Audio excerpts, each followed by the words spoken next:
president. As we always said, the federation remains apolitical. Now, when we look at the gap that we have in Kenya, as you talk about unemployment, we have so many people who are in the informal sector, and we have so many people who do not have employment.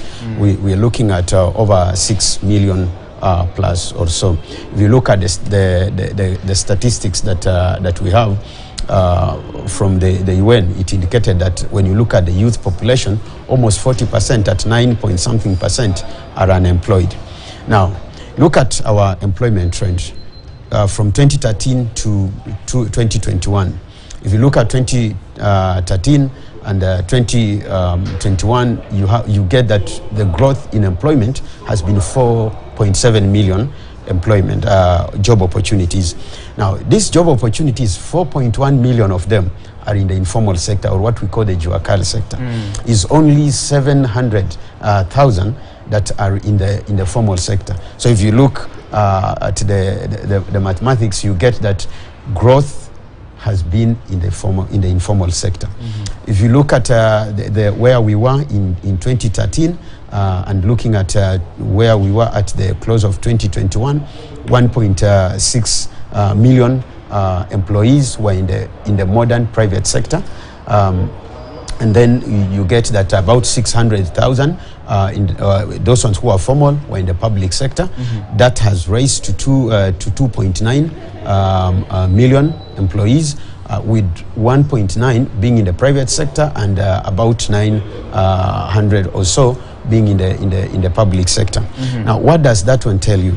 The growth of employment in the private modern sector is shrinking, and that's where we have the big challenge.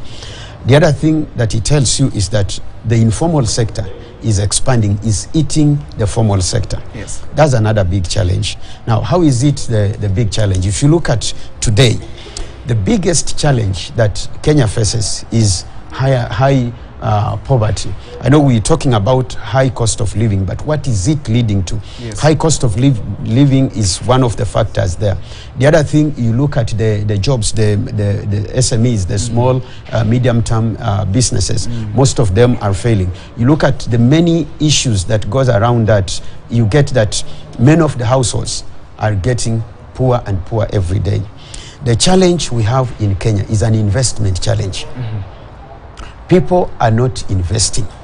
The economy is not encouraging investment.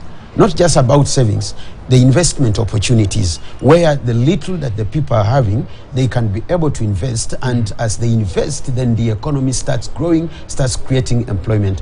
And what are we asking the next government that is coming into force? The biggest challenge that we face as the economy is jobs.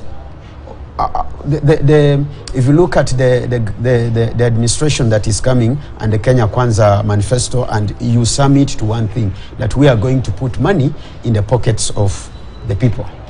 Okay? Now, how do you put money in the pockets of people? They must have an income. They must have a source of income, a source that is dependable, that is credible. And that can only happen if the private sector enterprises are growing, the small businesses, the private businesses are growing. And that's where we need to start looking at. The first, perhaps, a challenge, or I'm seeing that the current administration is going to have, is to get it right on what is going to be the parameter to measure their performance. Is going to be about how many businesses have you been able to lift from the informal sector to become established formal businesses, and how many businesses that were existing at the time you took over that have been able to expand. Because when businesses expand, they create employment opportunities, and we deal with the issue of unemployment. All right, so let me just follow up on what you have expressed to us. Now, creating jobs, when it comes to creating jobs, what needs to be done in order for these jobs to be available to Kenyans? Is simple. How do we create jobs? We create jobs by when we become more productive. Because somebody is going to hire another person if his enterprise or his business is expanding and needs more hands to be able to work on it. Now, what do we need to do? We need to focus on the productivity of our enterprises. How productive are they? So that means we need to look at the skill set that we need.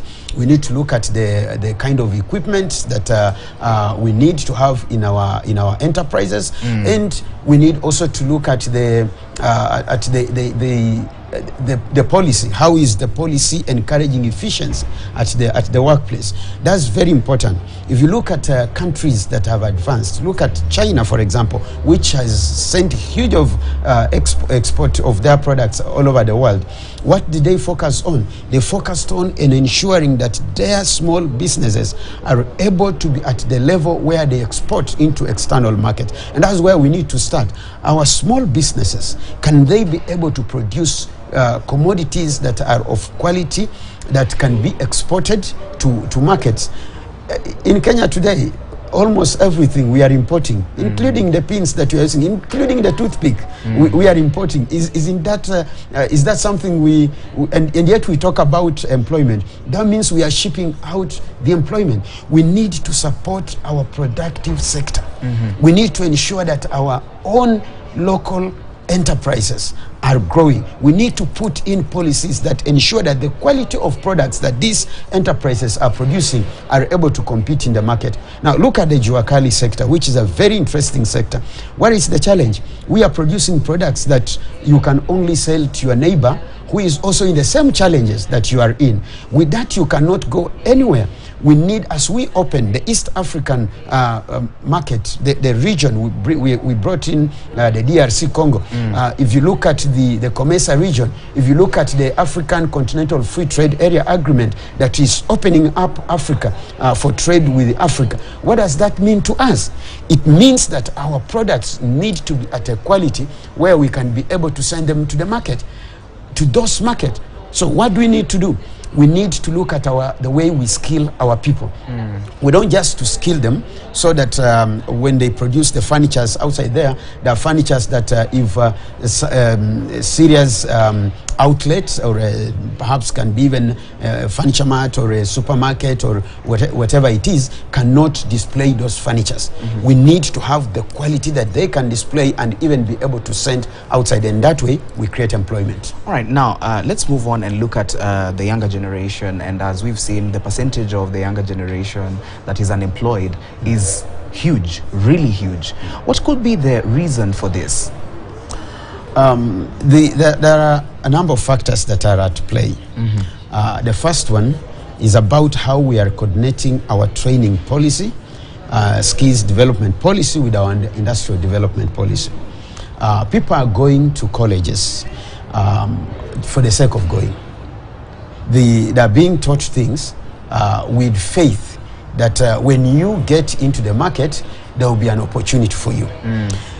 What we need to do, we need to be able to coordinate the way we do our skills development, the way we train our people with the way we develop our economy, so that then there is a matching of the skills that are coming are actually what are needed in the market.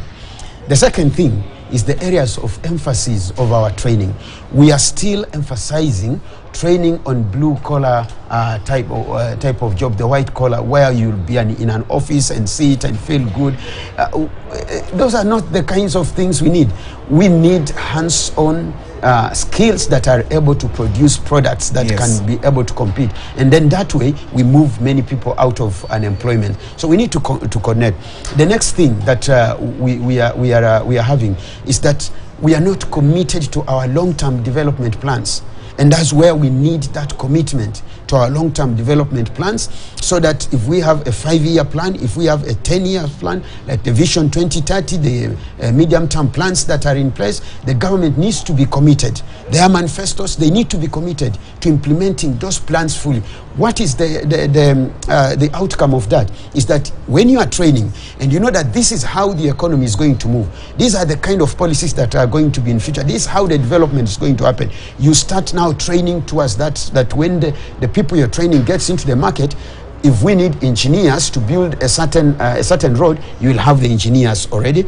If you need the people to work in plants for certain manufacturing, you will have them. So you match the skills with how the economy is developing.